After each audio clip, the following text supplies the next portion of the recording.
ሰላም እንዴት ነህ? ዛሬ የምናወራው በአጠቃላይ ስለ ሰልፍ ኢምፕሩቭመንት ነው። ሰልፍ ኢምፕሩቭመንት ከቃሉን ጀምር፣ ቃሉን እንተርጉመው ማለት ነው። ራስን ማሻሻል ነው እና አንድ ሰው ራሱን አሻሻለ ሲባል ምን ላይ መስራት አለበት?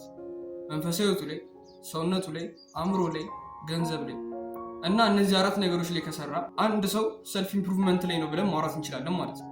እና በዛሬው ቪዲዮ ላይ እንዴት እነዚህ አራት ነገሮች ላይ መስራት እንደምችል በደንብ ዲፕ ገብተን እናወራለን ማለት ነው። አንደኛ መንፈሳዊ ህይወት። በዚህ ዘመን ያለን ሰዎች እኔን ጨምሮ መንፈሳዊ ህይወታችን ላይ ደካማ ነን ብዬ አስባለሁ። እና መንፈሳዊ ህይወታችን ላይ በደንብ መስራት አለብን።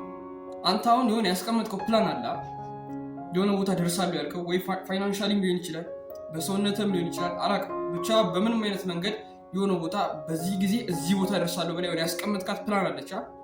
ያቺን ግብ ለመምታት እዛ ቦታ ጋር ለመድረስ ግዴታ መንፈሳዊ ህይወት ላይ ጠንካራ መሆን አለብን። መንፈሳዊ ህይወት ላይ ብዙ መግባት ወይም ብዙ ማውራት አልፈልግም፣ ምክንያቱም እኔም ገና እየታገልኩ ያለው ሰው ስለሆነ ምናልባት ይህን ቪዲዮ የምታየው ሰው ከኔ በመንፈሳዊ ህይወት የተሻልክ ሰው ልትሆን ትችላለህ።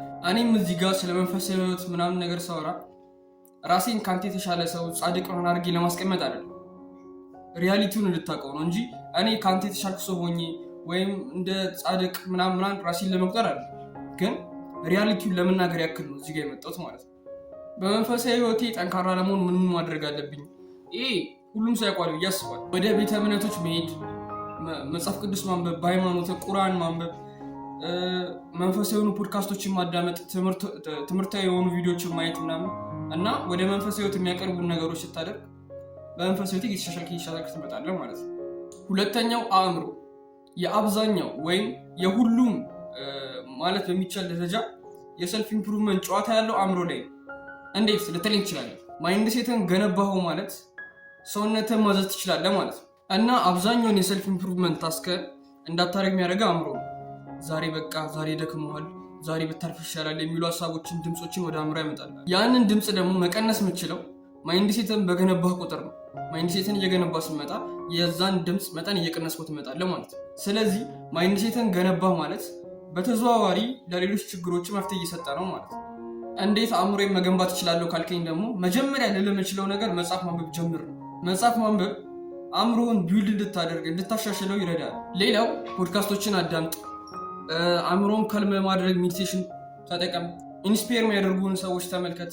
እነዚህ ነገሮች ስደጋገማቸው አእምሮውን ቢውልድ እያደረግ የምትፈልገውን አይነት አእምሮ እየገነባ ትመጣለህ ማለት ነው። ሶስተኛው ሰውነት። መጀመሪያ ሰው ፊት ስቀርብ ሳታወራ ማን እንደሆንክ ሳትነግረው ያለበትን ቦታ ሳያቅ መጀመሪያ እንዳየህ ምንን ነው ሊያዩ የሚችለው? አቋምን ነው። ሰው ፊት የሆነ ያክል ግሬስ ይጨምርልሃል ማለት ነው። እና አቋምን ማስተካከል አለብህ። አቋምን ለማስተካከል ስፖርት ስትሰራ ደግሞ አመጋገብን ክሊን ማድረግ የማይቀር ነገር ነው። እነዚህ ነገሮች ስታደርግ በተዘዋዋሪ ምን እያደረግክ ነው? ጤናን እየጠበቅክ ነው ማለት ነው። ሁለት ጥቅም ነው የምታገኘው።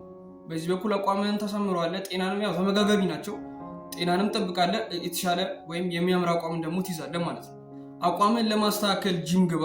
ግን እዚህ ጋር የብዙ ሰው ጂም እንዳይገባ ሰበቡ ማለት ነው ለጂም ከፍለው ብር የለኝም ወይም በአቅራቢያ ጂም የለም። ግን ብሮ ይህ ምክንያት ሊሆን አይችልም። ይህ ሰበብ ሊሆን አይችልም። እኔ የጂም መከፍለው ሳይኖረኝ እንደዚህኛው ጊዜ በአቅራቢያ ጂም አልነበረም ምናምን፣ ግን ቤት ውስጥ ሰራ ነበር። ስፖርትንም የጀመርኩት ፑሽአፕ ፑልአፕ ቤት ውስጥ በመስራት እና ሰውነቴንም ያጠነከርኩት በዛ ነበር። እና ይህ ሰበብ ሊሆን አይችልም። ለጂም ትከፍል የለህም፣ ቤት ውስጥ ሆነ መስራት ትችላለህ። ጂም ቤት ሩቅ ነው፣ በአቅራቢያ የለም፣ ለትራንስፖርት ብዙ ውጪ ታወጣለህ፣ ቤት ውስጥ መስራት ትችላለህ። ይህ ስፖርት ለመስራት በጣም ይህን ያክል ረዥም እንትን ማለት የለብህም። ቤት ውስጥ ፑሽአፕ ፑልአፕ ብዙ የሚሰሩ ነገሮች አሉ። እነሱን ሰርታ አቋም ማስተካከል ትችላለህ። አሁን ራሱ እኔ ለጂም ከፍለው ሳጣ ገንዘብ ሳጣ ምናምን ቤት ውስጥ ነው የምሰራው። ፑሽአፕ ፑልአፕ ሲታፕ እነዚህ ነገሮች እየሰራው ያው እንደ ጂም ላይሆንልኝ ይችላል፣ ግን ቁጭ ከምል ይሻላል። ቢያንስ የሆነ ነገር አገኛለሁ እና እነዚህ ነገሮች መጠቀም ትችላለህ አንተ። ሌላው አመጋገብን አስተካክል። ከጃንክ ፉዶች፣ ስኳር ካለባቸው ምግቦች ምናምን ራስን አርቅ። አመጋገብን ክሊን አድርገው። ሌላው ደግሞ ከ2 ሊትር ውሃ በላይ በቀን ውስጥ ያስፈልጋል። እዚች ጋር ስለ ውሃ ስናወራ፣ ስለ 2 ሊትር ውሃ ስናወራ ብዙ ሰው የሚያሰንፈው እኔንም የሚያሰንፈኝ የነበረው ውሃ ሄደህ እየቀዳህ መጠጣት ምናምን ገብቷል። ሄደህ አሁን ለምሳሌ ጆክ ያለበት ቦታ ጋር በብርጭቆ አድርገህ ምናምን መጠጣት ውስጥ ያሰንፋል። ስለዚህ የሆነች መጠጫ አዘጋጅና እዚህ ጋር ስላይድ አስኳት ነው የሆነች አዘጋጅ መጠጫ እንትን ነገር ኮዳ ነገር ብቻ እሷን ይዘ በምትሄድበት ቦታ አጠገብ ታደርጋታለህ። እሷን ይክፍት ትጠጣለህ። ከቻልክ ሃይላንድ ኖርማል ብቻ አጠገብ እንዲሁም የሆነ እድል አመቻችለትና ቢሆን ነገር አድርገህ ብቻ አጠገብ ሆኖ መነሳቱ ምን እንዳያሰንፈ እኔ እሱ ነበር በጣም የሚያሰንፈኝና እንደሱ አድርገህ በቀን ውስጥ ከ2 ሊትር በላይ ውሃ የመጠጣት ታስክ መተግበር ትችላለህ ማለት ነው። ሌላው ደግሞ የእንቅልፍ ሰዓትን አስተካክል። ይሄ ማይሆን አተኛኘት ወይም ሌሊት እየተነሳ ምናምን ስልክ ይዘህ እንደሱ አይነት እንቅልፍ አያስፈልግም። በተለይ ቲኔጀር ውስጥ ከሆንክ እንቅልፍ በጣም ያስፈልገ ታይም ነው። ግሮዝ ሆርሞን በዛን ሰዓት ነው የሚረጨው እና ቢያንስ ከ8 እስከ 9 ሰዓት ድረስ እንቅልፍ በደንብ ያስፈልጋል። ድብን ያለ እንቅልፍ ያልተቆራረጠ ማትነቃበት ምናምን ዲፕ የሆነ እንቅልፍ ያስፈልጋል። አራተኛውና የመጨረሻው ገንዘብ። ሀበሻ ለስንፍናው ምን ሲል ምክንያት ሰጠ? ገንዘብ ሴጣን ነው፣ ሀብታም እንቅልፍ የለውም፣ ብቻ ብዙ ለስንፍናው ምክንያቶች ያቀርባል። ግን ብሮ በጣም ገንዘብ አስፈላጊ ነገር ነው። ሌላውን ተውና ስለ ሰልፍ ኢምፕሩቭመንት እናወራ። በሰልፍ ኢምፕሩቭመንት ጆርኒ ውስጥ ገንዘብ በጣም ነው የሚያስፈልጋ። ለጂም የምትከፍለው ጂም ሰራህ ማለት አመጋገብን ማስተካከል አለብህ። ለምግብ የምታወጣው ነገር ይኖራል። መጽሐፍቶችን መግዛት አለብህ። ብቻ ለብዙ ነገሮች የምታወጣው ነገር አለ። ገንዘብ ያስፈልጋል እና ይህንን ስታስበው ስለ ሰልፍ ኢምፕሩቭመንት ብቻ ነው እያወራ ያለሁት ማለት ነው። ከሰልፍ ኢምፕሩቭመንት አልወጣው። ለእነዚህ ነገሮች ብቻ ራሱ ገንዘብ ያስፈልጋል። አሁን ላይ አንተ ገንዘብ ልታመጣበት የምችለውን ስራ እየሰራ ከሆነ ቀጥልበት። ግን በገንዘብ ዙሪያ ምንም አይነት አክሽን እየወሰድክ ካልሆነ አሁኑኑ አክሽን መውሰድ አለብህ። ከአንተ ጋር የሚሄድ አንድ ስኪል ምረጥና እሱን ስኪል በደንብ አዳብረው፣ በደንብ ሂድበት፣ በደንብ ግፋበት እና የሆነ ታይም ላይ ገንዘብ ሜክ ማድረግ ትጀምራለህ በዛ ስኪል ማለት ነው። አሁን ላይ ቁጭ ከምትል ያን ነገር ስኪሉን በደንብ ከተረዳኸው ካወቀው አሁን የሆነ ያክል ገንዘብ ባሰራበትም እንኳን የሆነ ታይም ላይ የምትፈልገውን ያክል ገንዘብ ሜክ ማድረግ ትችላለህ ማለት ነው። እሱ እኔ አሁን ኢንካም የለኝም፣ ምንም አይነት ኢንካም የለኝም፣ ግን የሆነ ጊዜ ገንዘብ ሜክ ማድረግ ላደርግበት እችላለሁ ብዬ ያሰብኩትን ስኪል እያደበርኩት ነው፣ እየተላመድኩት ነው፣ እያወቅኩት ነው። ያን ነገር እስቲል አሁን አንተ መስራት የማትችልበት ሁኔታ ላይ ካለ አንድ ስኪል ቢልድ ለማድረግ የሆነ ተፍ ማለት አለ።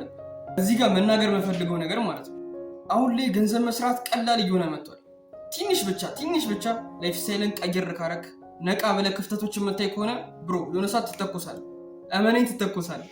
ብቻ አንተ ትንሽ ነቃ ማለትና ላይፍ ስታይልህን ከ90% ሰው ቀይር ማለት ነቃ ብለህ ክፍተቶችን ማየት እና ድንዝዝ ሳትል የሆነ ነገሮችን መመልከት ከቻልክ የሆነ ሰዓት የምትፈልገውን አይነት ላይፍ ስታይል መያዝ ማይቀር ነገር። አጠቃላይ እነዚህ 4 ነገሮች ላይ በደንብ የምትሰራ ከሆነ በመጪው 5-4 ዓመት የተለየውን አንተን መገንባት ትችላለህ። አይ ሆፕ ቪዲዮ ነገር ጠቅሟል። ቪዲዮ ከተመቸ ላይክ፣ ቻናሉን ሰብስክራይብ ማድረግ እንዳትረሳ። ባይ